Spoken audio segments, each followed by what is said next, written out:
अस्सलाम वालेकुम नाज़रीन, इस्लामी गाइडेंस हाफ़िज़ महबूब के प्लेटफार्म से मैं प्रोफेसर हाफ़िज़ महबूब अहमद आपके सामने एक मरतबा फिर हाज़िर और आज एक नई बहर के साथ। जी हाँ, जैसे मैंने आपसे ये वादा किया हुआ है और मैं इंशाअल्लाह ये वादा जो है ईफ़ा करके छोड़ूँगा कि मैं आपको तमाम बहरें जो हैं, जितनी भी मुतदावल बहरें हैं उर्दू ज़ुबान के अंदर, वो एक एक करके सब आपको जो है वो बहरें भी बताऊँगा और उन बहरों के अंदर जो मशहूर अशआर हैं, जी हाँ, वो भी आपके सामने पेश करूँगा और फिर इसके साथ साथ आपको उन अशआर की तख्ती भी करके दिखाऊँगा। जी हाँ, इस तरह से आप यूँ समझ लें कि उर्दू में मुतदावल जितनी बहरें हैं उन सब को जान जाएंगे, उन सब पर जो है आपको अबूर हासिल हो जाएगा इंशाअल्लाह अज़ीज़। चुनांचे इसी सिलसिले के अंदर आज मैं एक नई बहर के साथ हाज़िर हुआ हूँ और उस बहर का नाम है बहर जमील। जी हाँ, बहुत ही प्यारी बहर है और जमील आप जानते हैं खूबसूरत को कहते हैं, तो अपने नाम के मुताबिक ये वाकई जो है बहुत खूबसूरत बहर है।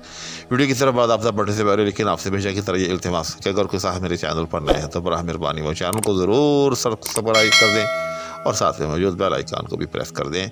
इससे थोड़ी सी चैनल की जो है वो सपोर्ट हो जाती है। बहुत बहुत मेहरबानी, बहुत बहुत शुक्रिया। तो मैं अर्ज़ कर रहा था कि आज मैं आपके सामने जो बहर लेकर हाज़िर हो रहा हूँ उसे कहते हैं बहर जमील। जी हाँ, बहर जमील मुसम्मन सालम। मुसम्मन सालम का मतलब ये होता है, याद रखिएगा, मुसम्मन अरबी में 8 को कहते हैं, ये भी याद रख लें हमेशा के लिए कि अरबी में मुसम्मन का मतलब होता है 8। जी हाँ, यानी जिसके 8 अरकान हों। जी हाँ, यानी 4 पहले मिसरे में और 4 दूसरे मिसरे में, तो उसको हम मुसम्मन कहते हैं। सालम इसलिए कहा जाता है कि एक सालिम होता है यानी मुकम्मल रुकन और दूसरा गैर सालम या मुसाहफ जिसके अंदर जो है आप कोई कमी बेशी कर लें। तो यानी इसमें 4 रुकन पहले मिसरे में होंगे और 4 रुकन दूसरे मिसरे में होंगे और नीज़ ये है कि ये सालम होंगे, इनमें कोई कमी बेशी नहीं होगी। चुनांचे मैं बिला ताख़ीर आपके सामने वो रुकन पेश करता हूँ। वो बहर जो कि बहर जमील के नाम से मौसूम है, इसके अरकान कहलाते हैं मफ़ाइलातुन वफ़ाइलातुन वफ़ाइलातुन वफ़ाइलातुन। जी हाँ, ये बहुत ही प्यारी बहर है, बहुत ही प्यारी बहर है। इसकी आप जितनी भी तारीफ़ करें उतनी कम है। ज़रा रिज़न देखें, मफ़ाइलातुन वफ़ाइलातुन वफ़ाइलातुन वफ़ाइलातुन। तो इसमें बहुत बहुत बड़े बड़े प्यारे कलाम जो हैं वो लिखे गए हैं, बड़े बड़े मारूफ जो हैं वो इसमें कलाम लिखे गए हैं। अब मैं आपके सामने जो है इसके अंदर एक बहुत ही मारूफ कलाम है, जी हाँ, मीर मीनाई का, और उसका एक बड़ा ही मारूफ शेर है। मैं वो आपके सामने जो है वो पेश करता हूँ और मैं आपको उसकी तक़सीर भी जो है वो करके दिखाता हूँ।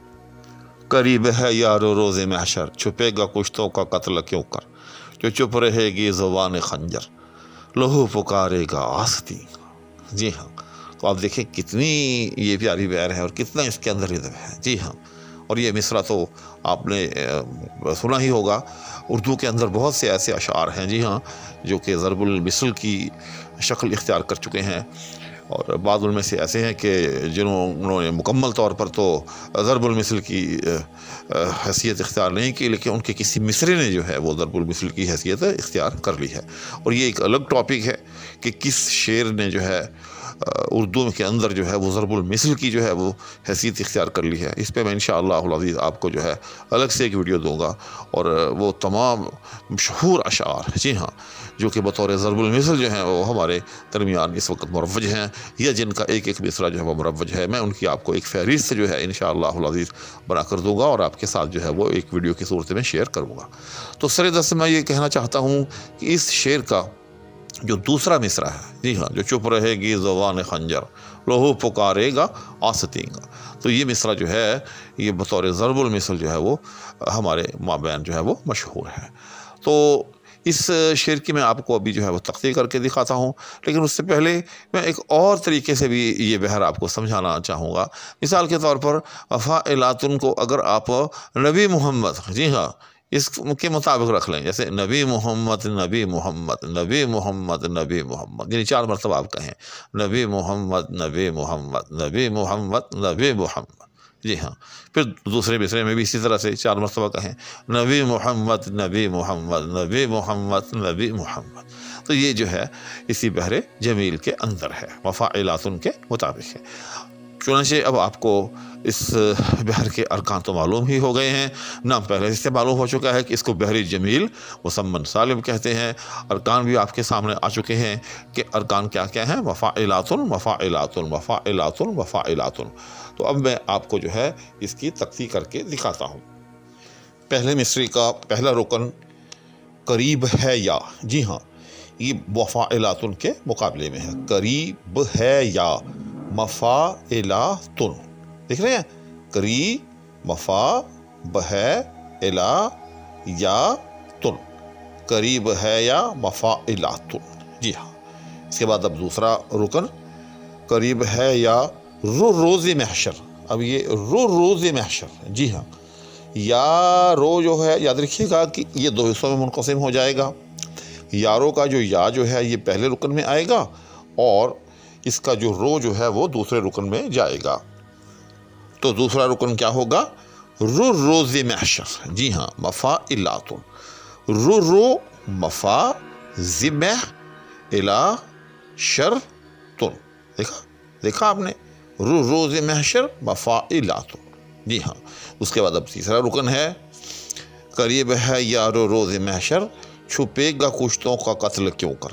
तो इसमें छुपेगा कुश्तों, जी हाँ, छुपेगा कुश्तों मफ़ाइलातुन, देख रहे हैं, छुपेगा कुश्तों मफ़ाइलातुन, छुपे मफ़ा गकुश, जी हाँ, गकुश इला के मुकाबले में आ जाएगा। और यहाँ याद रखिएगा कि ये जो गा है इसका जो अलिफ है ये तख्ते में नहीं आ रहा, लिहाजा ये गिर जाएगा और इसको गा यानी सिर्फ गा पढ़ा जाएगा इसको, जी हाँ, छुपे गा कुश्तों मफ़ाइलातुन, जी हाँ, इस तरह से। उसके बाद आखिरी रुकन है इस पहले मिसरे का कत्ल क्यों कर, जी हाँ, तो कत्ल क्यों कर, कत्ल क्यों कर, कत मफ़ा ल क्यों इला कर तुन, देखा। तो इस तरह से ये भी जो है मुकम्मल तौर पर जो है बहर के मुताबिक हमने तकसीम कर लिया।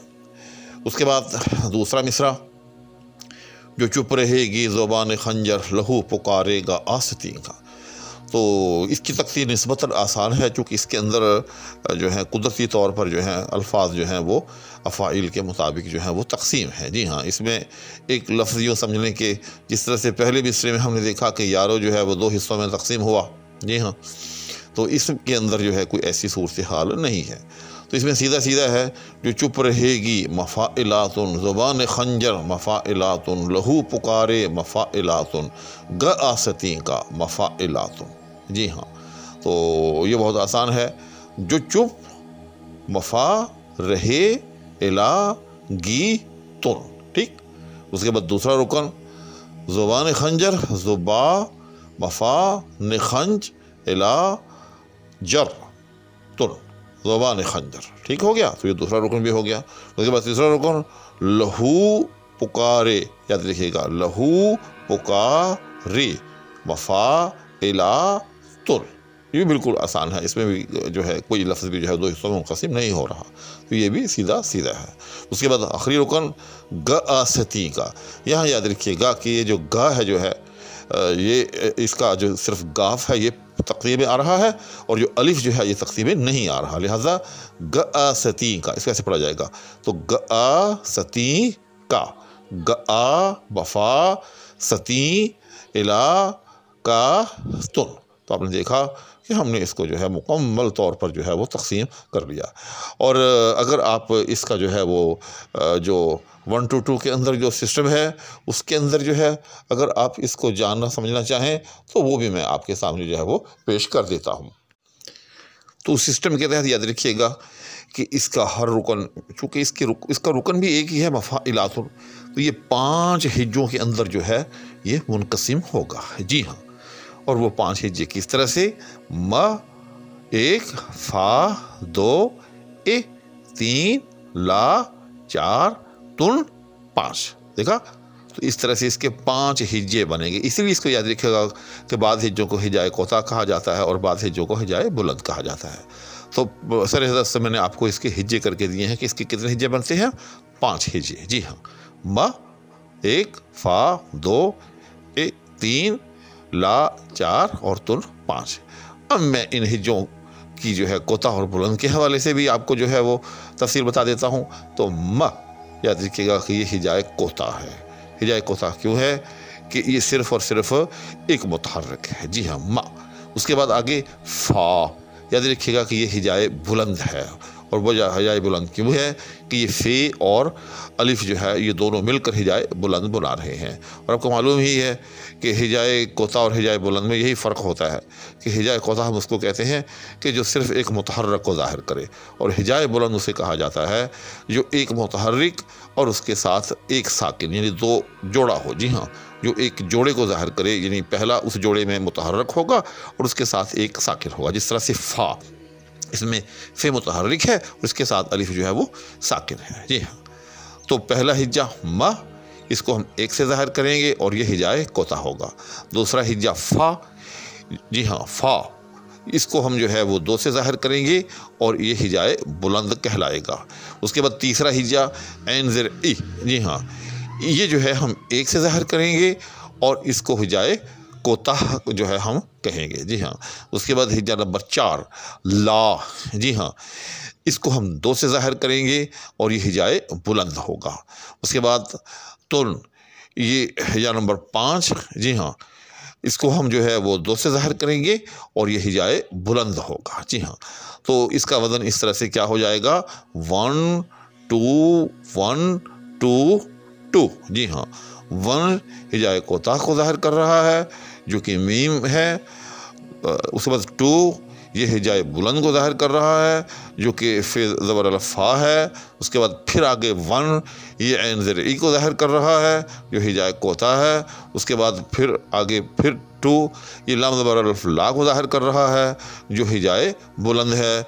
और फिर आगे 2 ये जो है ये ते पेश तुन को ज़ाहिर कर रहा है जो कि हिजाए बुलंद है। जी हाँ, इस तरह से ये 1 2 1 2 2 यानी हिजाए कोता, फिर हिजाए बुलंद, फिर हिजाए कोता, फिर हिजाए बुलंद और फिर हिजाए बुलंद। तो इस तरह से इसका हर रुकन जो है वो 5 हिज्जों के अंदर जो है वो मुनक़सिम होगा। और इसके अंदर जो है 8 मरतबा मफ़ाइलातुन है, तो 8 मरतबा इसकी जो है इसी तरह से जो है 1 2 1 2 2 के साथ जो है वो तख्ती ज़ाहिर की जाएगी। उम्मीद है कि आपको इस वीडियो से बहर जमील के हवाले से मुकम्मल जो है वो मालूमात मिल चुकी होंगी। एक चीज़ अलबत्ता रह गई है, वो मैं आपको बता देता हूँ कि इसके हवाले से एक तो ये जो मैंने आपको बताया कि मफ़ाइलातुन इसका वज़न है ही है, लेकिन इसके हवाले से एक और बात भी जो है वो की जाती है, वो भी मैं आपके गोशगुजार कर देता हूँ। वो ये कि इसको मफ़ाइलातुन की बजाय फ़ऊल फ़ालुन भी करार दिया जाता है। जी हाँ, लेकिन आप देखें कि फ़ऊल फ़ालुन कह लें या मफ़ाइलातुन कह लें, बिल्कुल जो है वो सेम वज़न है। बेशक पढ़कर देख लें, फ़ऊल फ़ालुन फ़ऊल फ़ालुन मफ़ाइलातुन मफ़ाइलातुन। फ़र्क सिर्फ इतना है कि अगर आप फ़ऊल फ़ालुन कहें तो फिर इसको हम जो है बहर मुतक़ारिब से जो है मुस्तख़रज करार देंगे, और अगर हम इसको मफ़ाइलातुन कहें तो फिर दायरा तूसिया के तहत एक मुस्तकिल बहर के तौर पर जो है हम इसे समझेंगे। लेकिन अब इसे जो है वो दायरा तूसिया के तहत इस्तिखराज करके एक मुस्तकिल बहर ही जो है वो माना गया है। लिहाजा अब इसका वज़न जो है वो लिखने में पढ़ने में मफ़ाइलातुन ही जो है वो शुमार होता है। तो आज की इस वीडियो से भी मुझे उम्मीद है कि आपके इल्म में ख़ातर ख़्वाह हद तक इजाफ़ा हुआ होगा और एक बड़ी ही प्यारी बहर जो है वो आपके ज़ख़ीरा इल्म में जो है वो आज शामिल हो गई होगी। इस दुआ के हमरा के अल्लाह जल्ल शानुहु हम सब को जो है अपनी हिफाजत में, अपने ज़बान में रखे। अब इजाज़त चाहूँगा। अल्लाह हाफ़िज़।